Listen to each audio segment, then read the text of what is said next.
Thank you very much, Patrick. Thank you so much, not just for today, but for your leadership every day. It is greatly appreciated, and I simply want to start by thanking everyone who made this event possible, including President Tshisekedi, Chairperson of the African Union, Monsieur le Président, merci pour votre leadership. As well, and Dr. Adesina, greatly appreciate everything that you're doing as well. And to President Sharma, who I just saw on the way out, thank you as well. And I also want to extend thanks to Secretary General Guterres, Dr. Georgieva, Managing Director of the International Monetary Fund, for all the work that they're doing, for all the focus that they're putting on this issue. We're spending a lot of time here today talking, and that's important because we are bringing a spotlight. We are bringing the world's attention to these critical issues. But we know that ultimately we are going to be judged not by what we say, but by what we do. And we've heard very important calls to action in the last 24 hours. Commitments are being made. We now have to follow up on them. We've been focused intently on stepping up our collective response to the climate crisis that threatens our planet, threatens our lives, threatens our futures.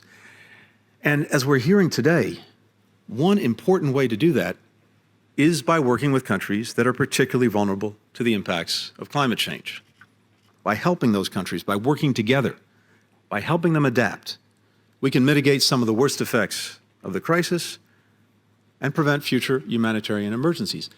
But more than that, we can also seize the opportunity that is here in this moment of necessity to build a better future, to build back better, to create greener economies, greener livelihoods, greener possibilities. The UN Framework Convention on Climate Change has recognized Africa as the region on Earth most vulnerable to the climate crisis. The worst impacts, including, as we've already heard, prolonged droughts, record heat waves, food and water shortages, public health crises, instability, poverty. We know that they are hitting Africa with a special vigor. That's why governments, the private sector, civil societies across the region are working so intently already to adapt. The Africa Adaptation Initiative, launched by the African heads of state 6 years ago, is one very powerful example of this. Citizens and leaders across the region have seen what's coming, and they want to stop it. The world, especially those countries that contributed a great deal to the crisis in the first place, must stand up and help.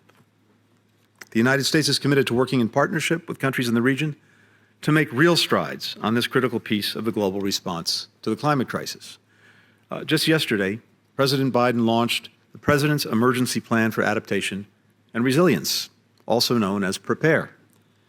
This initiative will bring together agencies across the U.S. government to provide financial and technical support for vulnerable countries and communities at scale and with speed.